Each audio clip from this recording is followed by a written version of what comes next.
us. And I've got a room full of seniors, class of 2022 here at Velma Jackson High School in the room with me. And we got some questions we'll get to here shortly. And we're also recording this for the rest of our seniors at Velma Jackson, as well as our friends at Madison Central High School, Germantown High School, and Ridgeland High School. So thank you so much for joining us. I know you're extremely busy. We got Maisie Brown here, local up and coming activist in the city of Jackson, just 20 years old. But before we get started, we would be remiss if I did not mention your father has had a huge influence on me. Gave me my first job in teaching 9 years ago at Jim Hill High School. Always been a big part of my life, and I am forever grateful for that. So I have Yeah, to get that out of the way because we would be remiss if we did not. So right. I know I've told you that, but I just wanted that to be on the record that Bobby Brown is a big part of my career. So, uh, so before we get into things you've done in the community, let's talk a little bit about your background starting at Murrah High School and before you transitioned into college. So you were involved in a lot of things at 15. You've published an article about the changing of the state flag. And why don't you and obviously class of 2020, your COVID killed your senior year. Yes, it did. Why don't we talk a little bit about your experience at Murrah High School and how you spent up to COVID your senior year preparing for college? Yeah. So Murrah, I originally went to Jim Hill my freshman year, and then I transferred to Murrah for my sophomore through senior year. And I would say that Murrah really, really gave me a great foundation for college, because when you get to college, like a lot of the things that you thought your teachers were like going down your back about, they're like super insignificant. You realize that people that you're in class with didn't have teachers who did that, and now they're completely confused and like totally behind, and not able to understand what the professor is talking about. And so I would say that Murrah definitely gave me a great foundation, educationally, socially. Like it was turned, like we always had fun. But yeah, senior year, most definitely, when we went off for spring break, we were saying, oh yeah, we're getting ready for prom and everything. Well, I was like, I buy my prom ticket when I come back and everything else. And then we just literally never came back to school. And so that was pretty crazy. And it's still like we had so much planned. The spring is like the most fun part of being a senior. And so that was before vaccine. That was before, we had like rapid testing really, really available. So it was just a really chaotic time. But I would say I really, really enjoyed being a student at Murrah. I was student body vice president. I was one of the captains of the speech and debate team. I was on a newspaper. Like we had a lot of opportunities to get involved, and so I'm really appreciative for my time at Murrah. Yeah, and obviously you were already getting involved in the community, but what things were you doing as a senior to get ready for that transition to college? Because everybody here is a senior, and some of them are still unsure about what they want to do. So, what are some things that you did your senior year to start getting ready for that transition to college? I would definitely say one big thing that I think is like super like underrated, when you like get assigned a book, and I know most of y'all probably in this class are probably just like, oh, I'm just gonna get on Spark Notes, I'm gonna do this, I'm gonna go to Cliff Notes, I'm gonna go, we all know all the different websites. I've done it a time or two myself, but something super, super underrated is like actually read your books. I know that's like super, I know it's like super specific. It doesn't seem like it'll affect much, but I promise you, your reading comprehension skills, your ability to get through material fast, your ability to really, really think critically and make connections is going to be like super exploded when you like actually read the books. And that's not what you want to hear. Um, Definitely, as far as like, I know a lot of my friends really, really had a tough time of trying to figure out what college they want to go to and what they actually want to do. But I want to make sure like y'all know, like, you don't have to limit yourself to like just this box of, what your next step should be after high school.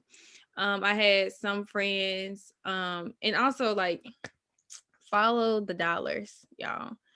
I know like going to like a university straight out of high school, like it seems like really fun. Like probably a lot of your friends doing it. You see a lot of family do it, but you also probably have a lot of friends and family who are like in extreme levels of debt. And the older you get, the more you realize the importance of not being in that situation. And so whether that be starting at a community college first, which are extremely affordable, you don't need like super, super high ACTs to get like some type of scholarship money. A lot of you probably, a lot of people, a lot of my classmates qualify for the help grant. It's a lot of different resources out here to make college super, super inexpensive, and not just going to college. If you're interested in doing hair, if you have any type of experience, working with your hands, say for air conditioning or physics, it's a lot of these different trade schools, have connections to these community colleges. And you can get jump started in your career, jumping out of high school, you're in school for a year, you're making like $25 an hour. And so you really have to just figure out what you want to do and make sure that you're doing it for yourself and nobody else. And just doing like a lot of research is definitely gonna be your best friend.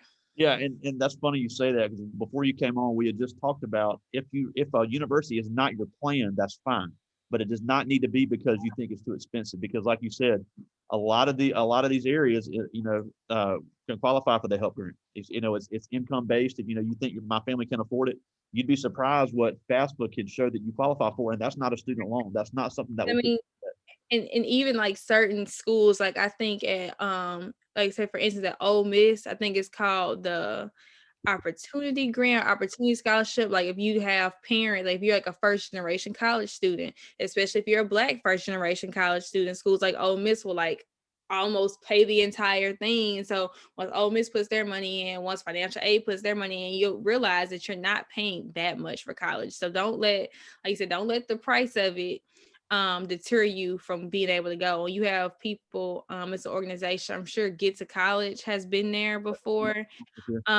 Steven, all of that team is really, really helpful in helping you find scholarships that you qualify for, looking at your folks' taxes, trying to figure out where we can make some money appear. And don't sleep on those little like small scholarship competitions, like those essay competitions, those $250 prizes, $500 prizes. All those really, really add up fast. And so make sure you keep an eye out for those resources as well. Yeah, and it's like you said, the program Southern Miss, that program that you just talked about, is headed up by a Velma Jackson alum, Jessica Oh, Love. She's going to be with us in a few weeks talking about that okay, program for first generation minority college students, where they can go basically for free if they right. qualify. It is a wonderful program here in Mississippi. Now, before we get to your college experience, just one last thing about your high school experience. These are going to graduate in 13, 14 weeks. How much of a shock is it once you walk across that stage? It's fun and all, but how much of a change is it for you going from high school into that next level? I would definitely say like once you graduate, like right now, like life seems like super, super simple and you're having fun, you're out with your friends, you're doing a thing. And then once like you walk across the stage and you get down, of course, we had a weird walking across the stage, but like once you get back Oh, in the car and you heading home, it's just like, okay, what do I do now? Like for a lot of time, okay, what do I do with my time? Like, what do I do now? And I would say for a lot of people, it's really, really scary, especially if you don't like if you're one of those people like who's just like, I'm not sure what I want to do. Like I still hadn't quite figured that out, and that's okay. I know a lot of students. I've encountered a lot of students in other states and more privileged and higher income students who take things called gap years. And when it's take their gap year, they like completely just like stop and say like you will just be surprised like the lengths people will go to like make sure that they have everything together. But I promise y'all, your freshman year, you're just taking a bunch of basic classes. Just go. Um, See what you have a feel for. You may say in high school, I want to major in biology, and then you take the biology in college and be like, maybe that's not for me. It's never like it's not too late to change your major. I've changed my major a couple of times. Like I'm still gonna graduate on time. But just like really, really, really stay in tune with like who you are, what you want to do, and especially after high school. It's a hard transition and you're really on right now. You may be saying, oh, I can't wait to get out of high school. I'm so tired of school. I hate this school. I hate my teachers, everything else. But it's like it's going to be something like, dang, like I miss high school. Like I miss, walking down the hallway and seeing this person or this teacher or this time at lunch, because life just only gets more complicated from here. Yeah, I'm 22 years removed, and I agree. All I wanted to do is relive it because it was some fun times. All right, Yeah, like so you really had you some fun times. graduated from Murrah 2020. You originally enrolled at North Carolina A&T in Greensboro, and now you Yes, transferred to Jackson State. So, yes. uh, talk a little bit about your decision on why you went to an HBCU, because obviously you have multiple scholarship offers from the PWIs and out of state. So what weighed in that decision, and then your decision to transfer to Jackson State, another HBCU? I would definitely say I'm a third generation HBCU student. So the decision came kind of natural for me. But I did have a lot of great opportunities at PWIs across the state of Mississippi and a couple other places. But you really have to go where you feel at home. You have to go where you feel comfortable. And when I visited North Carolina A&T, I felt really, really comfortable. And now that I'm at Jackson State, making that transition back home, centering my work around Jackson, around Mississippi, I still felt very much at home. It's a great sense of community on HBCU campuses. You always have somebody looking out for you. It's always somebody you can call up real quick or run to their office to get something done for you. I know when I was transferring to Jackson State, my AP scores had didn't come in. I was like, yeah, my AP scores didn't come in, so it looked like I didn't have credit for English and everything else. And I had a lady in the admissions office, she was like, okay, baby, I'm gonna take care of it. So she was like calling me every other day, calling me every week, like, we ain't got them yet, I'm keeping a lookout for them. So it's like little small things like that. They really want you to succeed. They want you to graduate on time. But I would definitely say going to HBCU has definitely been the best experience of being around, so many people, so many educated people who look like you, who really do have your best interest at heart. Yeah, and one thing I think is a huge misnomer about Jackson State, and I actually, as an Uber driver, I spend actually a lot of time on campus. But we have a lot of teachers here that have gone there. But one thing I think a lot of people don't understand is, one, there's a huge international population in Jackson State, and I think people also, there's a ever growing white population in Jackson State. Yeah. So you hear, some of our students have said, and I understand their thoughts. They say, I've been going to a black high school, I want to go to a non-black college. So I get that mindset. I get, the idea of wanting to. Y'all, we have a long time. Jackson State is very diverse. Yes, Jackson State is very diverse. And I think that we have to change the misconception there's something wrong with being in spaces where we are the majority. There's nothing wrong with that. I think, and considering that we are the minority within this country, within this whole system, it's important to have spaces that are for us, that are safe spaces, because once you get out of those safe spaces, it's fair game.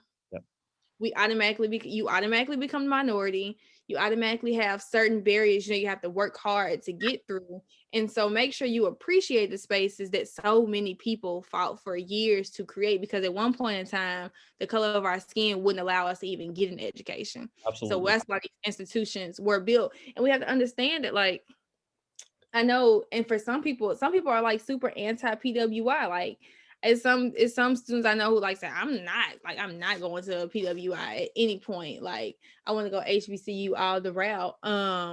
But I think you have to do what's best for you. And so for me, an HBCU was the best fit, but I plan on getting 2 or 3 more degrees. So who's to say my next college won't be a PWI, won't be Ole Miss, won't be University of Georgia? These are some of the places that I'm looking at for my next step. So you really have to, don't let, things don't let those types of trivial things really deter you from doing what's best for you. I have a friend, she really, really wanted to go to HBCU, especially right here in the area, but she really, really knew what she wanted to major in. They didn't have the major, so she ended up having to go to a PWI. And it's she doesn't have anything against HBCUs, but it's just you have to do what's best for you. Absolutely. And so it's all a really personal decision. Yeah, because if you want to be a pharmacist, if you're going anywhere but Ole Miss, Yeah, that's the only pre-pharmacy program. So yeah, you are absolutely correct. You have to look at the programs that are offered, and you have to look at where the dollars are, and sometimes that could be not the place you're expecting. right. So obviously, but of course, the one of the main things we want to talk about today is just your activism and the things that you've done. So obviously, you did you were heading up the Black Lives Matter march during the pandemic. So Yeah. we got some questions about that we'll get to, but let's talk about your experience on that, because that was obviously right after the George Floyd murder, which we can officially say that because he was convicted. So let's talk about what all went into doing that and your motivations behind that, and some of the things you told the media as that was going on. Oh yeah. So after the George Floyd murders, I'm sure all y'all know, like, summer of 2020 was like super chaotic. It was so many different marches going on. It was so many different protests, riots. Like, it was just a really, really chaotic time in this country. You had all like the big brands coming out with like these different Black Lives Matter, the NFL, Pepsi, Coke. Everybody was like super in tune with this issue.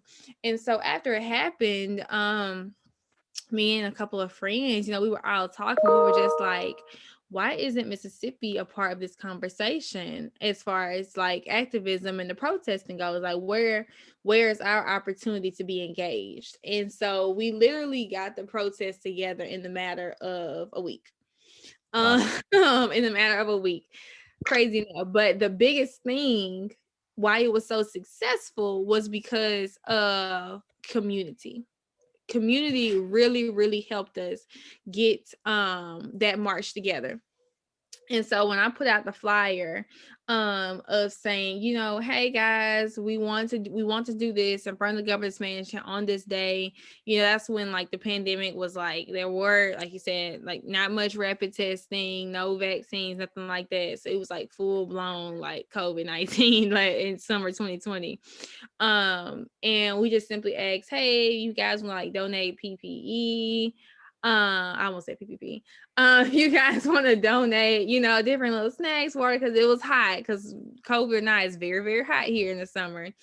And literally just droves of people, like hundreds and hundreds of people, were DMing, texting, donating money, saying they're driving from this part of Mississippi, because everybody was just super, super eager to be a part of like making a statement.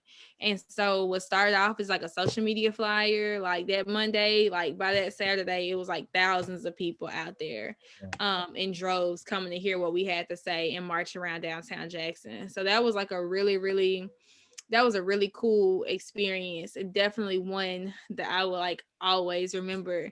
And after that, it was such a media storm. Like, we were on Good Morning America. We were talking to journalists from like Europe. It was crazy. Like, these like Black kids from Jackson, put together this thing in a matter of a week, and it like took the media by storm, like national media by storm, for a couple weeks. So it was pretty amazing. Yeah, and it was, and you talked about your spot in the media. You've dealt with Mayor Yarber, Mayor Lumumba, Governor Bryant, Governor Reeves. Yeah. So, what are some of the platforms that you've had talking to these elected officials and on the state and local levels? So I have not yet gotten my meeting with Tate Reeves. I don't know if he's ever gonna meet with me, but definitely I use social media as a really, really important platform. I've had opportunities to talk to Mayor Lumumba in different spaces, and being a part of some of his conversations surrounding, what our next moves are on education, kind of expressing to him, what a lot of people's frustrations are with the city right now.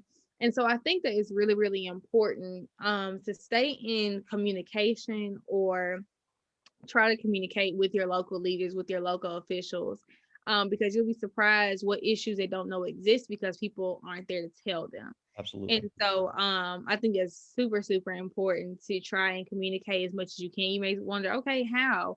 Really start online, see if you can find emails, see if you can find phone numbers, look out on the websites and social medias for different community town halls and events that they'll be hosting, to really, really engage with citizens. But I definitely think, and I would tell Mayor Lumumba this myself, like, I definitely think that Jackson should have a better avenue for really getting citizens' voices on the forefront a lot more often, so they can really, really understand what people's frustrations are. Yeah, absolutely. And also I think, this next thing I want to talk about is that, one thing that frustrates me was not just the people in this room. So I don't want them to think I'm talking about them, but just the generation in general, is Yeah. that there's so much apathy of, I don't care about this, I don't care, I'm just chilling, I'm just having fun or whatever. I'm 17, 18 years old, so none of this matters. So how dangerous is that, to have an apathetic attitude towards society and the issues, especially if you're a young Black kid in Mississippi? How can that apathy really have a negative effect on the community? Look. I definitely, for y'all like looking and listening to me, like, you don't have to be super involved in everything political that happens. I'm a very political person and I don't care about some of the things that like I see like headlines or whatever, but you really, really should make sure that there are a couple of causes that you're really passionate about. Absolutely. And it's really important to be engaged. And even if you're not super into it, just in the know, because the people that you're renting and buying property are super political. They're trying to figure out what's going on. Police officers who you'll encounter at some point in your life, they're all super political. They know what's going on. Business owners, the people that you work for, even though you don't care, they're super political and they know what's going on. And so if you don't know personally what's going on, if you don't make an effort to know yourself, somebody can tell you anything and you'll go along with it and not think anything of it and not know anything is wrong. So that's a danger to yourself of not being in a position to, think critically and speak for yourself.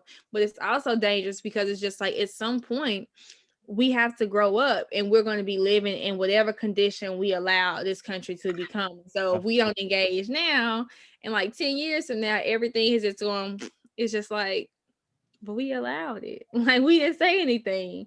And eventually we have to still be here. And so I think it's really, really important to like, you don't have to care about everything, but you should really, really care about Yeah, something. and I'm the same way, and Yeah. I'm not near as politically active as you are, and I probably never will be. But that's just, that's because of my position, and I don't feel that's my place. But there are Yeah. certain things I do really care about, and it's stuff that affects everybody. And yeah, and some stuff it doesn't affect me. So I was like, I think people should have the right to do what they want on a lot of things. But when it comes to black kids getting the same education as everybody, you got to care about that.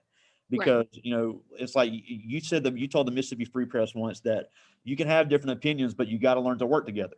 Because at the end of the day, everybody needs a seat at the table. So how important is that for this generation? The minorities, the females. We'll have some Spanish speakers and some Asians watch this later as well. How important is that for them to know that they need a seat at that table for representation? Right. I definitely think that this is something because I plan on now when I graduate from college, I want to get my either I haven't decided exactly what graduate degree I want to get yet, but I'm looking at a master's of public policy or I'm looking at a master's of public administration. Um, but I do want to enter education while I'm in the midst of getting my degree. And the ultimate goal is to end up in politics. If you are not in some way politically tolerant, you have to be politically tolerant, you have to be extremely level-headed, and you have to be willing to work with a huge array of people if you really, really want to get something done. Yep. I think that there are a lot of people that I have been in spaces with, that I am, friends with and have gone to school with and have been in the same social circles, summer camps, that I don't really see eye to eye with on a lot of things. But that doesn't mean that there is not some type of common point that we can agree on and that we can work on. And so I think that as far as like just an example, so like what me, a black woman, goes through, this is where you kind of get into like intersectionality, the different pieces of ourselves that make us. So while my experience as a black woman is going to be vastly different than your experience as a Hispanic woman or your experience as an Asian woman, at the end of the day there's some type of common experience that we have as women. And Absolutely. that's something that we can use to work together and build a platform to affect even more people. Now, Absolutely. definitely there are some issues that are unique to Black people. I Yep. think there are some issues that are unique to Asian people or unique to Hispanic people that have to be addressed by those communities. But I definitely think that at the end of the day, there's something that we can all agree on is wrong. Yep. And that means that that's something that we can all work on together at some Absolutely. point. What a great point. Now, I just have one more thing before I get to these questions. Is I heard Jim Kitchens one time say that he said if you don't like the job I'm doing, you need to vote me out of office. And he looked at our students with a straight face and he said, if you do not vote, you're spitting on the grave of Medgar Evers, which I thought was pretty powerful. So again, I will never tell a young person how to vote, but how important is knowing that they have the right to vote and exercising that right once they turn 18 and are able to vote in local, state, and national elections. Listen, if you do like, I don't think I can express just how important it is to vote. voting was not that important, they wouldn't have worked so hard for so many years to keep us from doing so. If I'm gonna say it again, if voting was not important, they would not have worked for so long to keep us from doing so.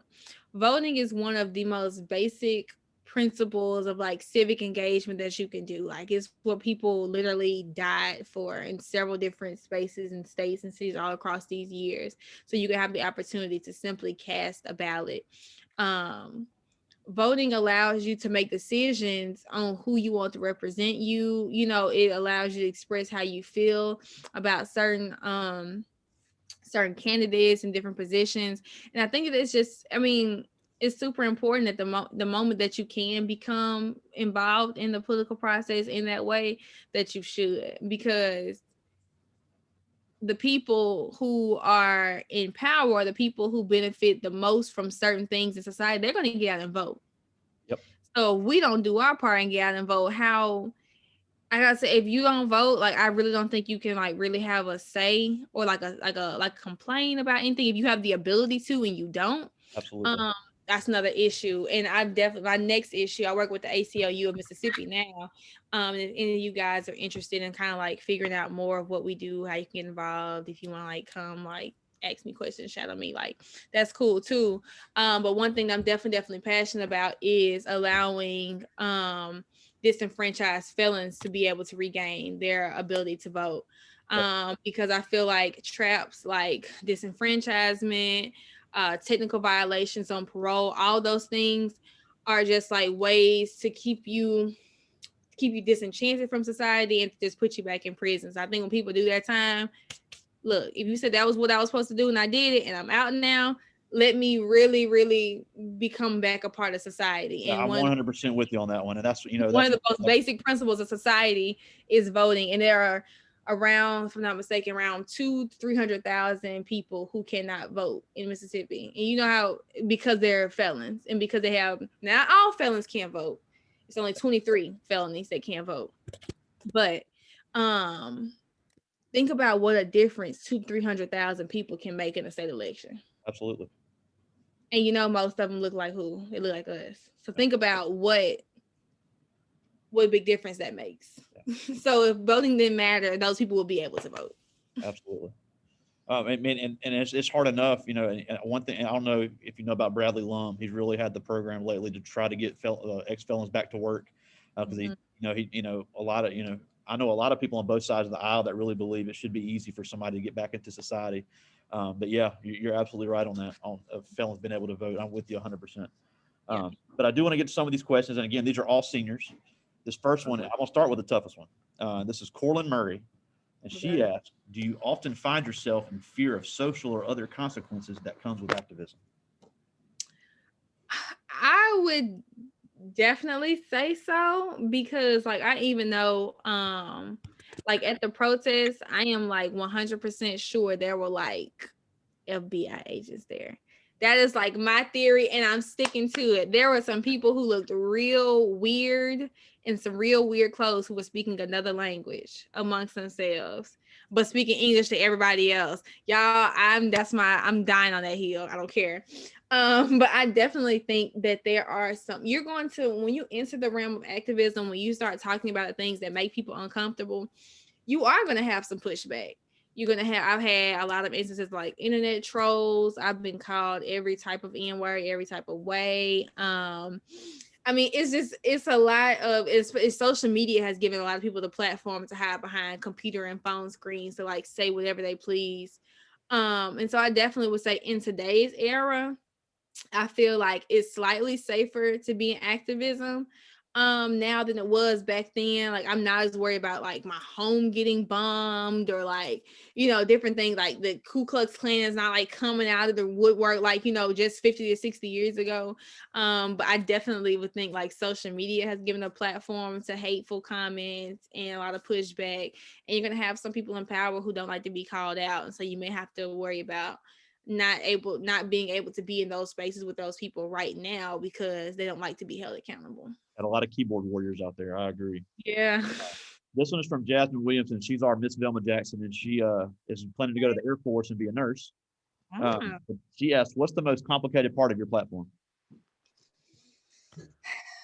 most complicated part is probably there are like a lot of people. Okay, so like I'm gonna just tell y'all this, like just going forward. Like there are a lot of opportunities that I have to turn down because like TikTok's like I gotta put me first. Like I gotta put me first, Lucia's like I had to put me first. So like I want to make sure that I'm well rested at night. I want to make sure that I'm not too stretched out. I want to make sure that I'm not too involved where I can't give everything, its proper energy. And so I would say definitely the most complicated part. And I'm sure some of y'all can probably relate if you play 2 or 3 sports and you want to be a part of this club, but you also want to be the top 10 and you want to go to this college. Like it's like super like spreading yourself out. But the older you get, you realize that like it's better to be involved in a few things that you can just really give your energy to and care about and still have time to rest than be involved in a million things. And so I would say definitely the most complicated part is picking and choosing what opportunities I want to engage in and be a part of and not be burnt out like I used to be. And it's not going to get any easier. Let me tell you. Yeah. Take it from people my age. This is from Latravis Williamson, and he asked, what type of impact do you consider your platform to have on people? I've had a lot of people like, especially around like, especially like high school age people who like DM me on Instagram. Like I always check my DMs on like Instagram, Twitter, my email, who would just like message me, and just be like, watching you do what you do, coming from this area, being a young Black woman, like it's inspired me to want to do what I want to do. Like I don't even want to do activism, but I want to, go out and have this business venture, or I want to apply to this school or this program. Like just seeing you do what you do has inspired me to want to make the next step in whatever my life's path may be. And so I definitely think that I've had, some impact on a lot of young people who reached out to me and say like watching you, like just watch, especially those who like follow me on social media over the years, like just watching how your platform has grown, the more and more involved you become, has just really inspired me to just like go for it. And that's like the best part of it all. All right, that's a great answer. This is Shemaya Archie, and she asked, was there anything that was frustrating or overwhelming going through the process to set up the protest? It was extremely overwhelming, like the amount of people that were reaching out.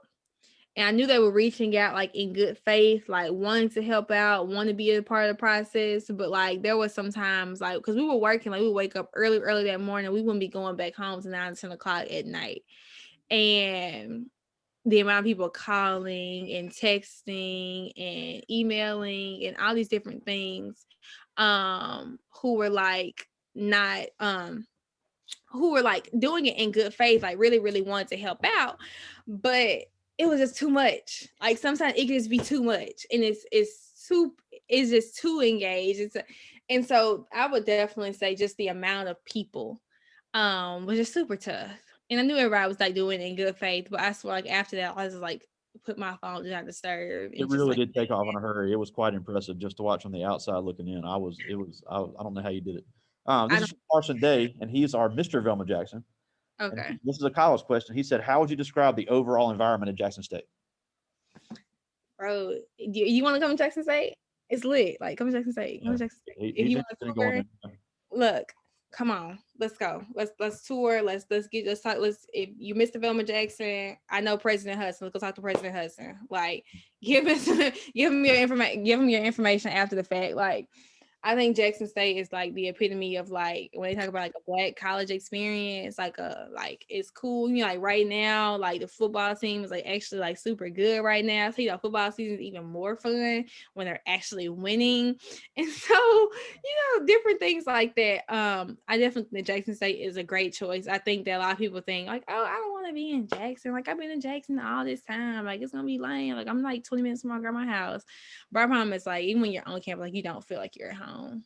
Yeah, You and definitely just from the outside looking in, there really is something for everybody there. I mean, it's just all the organizations and and I'm friends with Mark Henderson, the director of Mad Dramas, and that's oh one of the yeah. top drama programs in the country, and I've seen them, and it is professional quality. So I mean, even if you're not an athlete, they have all kind of things for It's anybody. something for everybody, whether it be engineering, political science, English education, so many different sports. Like, it's a really great school. So if you're not sure where you want to go yet, um, please apply to Jackson State. Yeah, and something they just added for the meteorology people, that's the only 3D weather simulation lab in the South. Yes. That is Jackson super State cool. is one Yeah, of the, if not the top producer of black meteorologists like in the country. Like absolutely. if you see a black meteorologist in, like Atlanta or Philly, like 9 out of 10 they went to Jackson State. Yep. Like that's pretty cool. All right, we just have one more, and this is Isaac Thomas, and he asked, how do you use your platform to promote change to those closest around you, like your family, your friends, or significant other? I would definitely say like just anything that I see that I think that like my friends or family would be engaged in, I make sure to share on my social media, send it directly to them to their phones.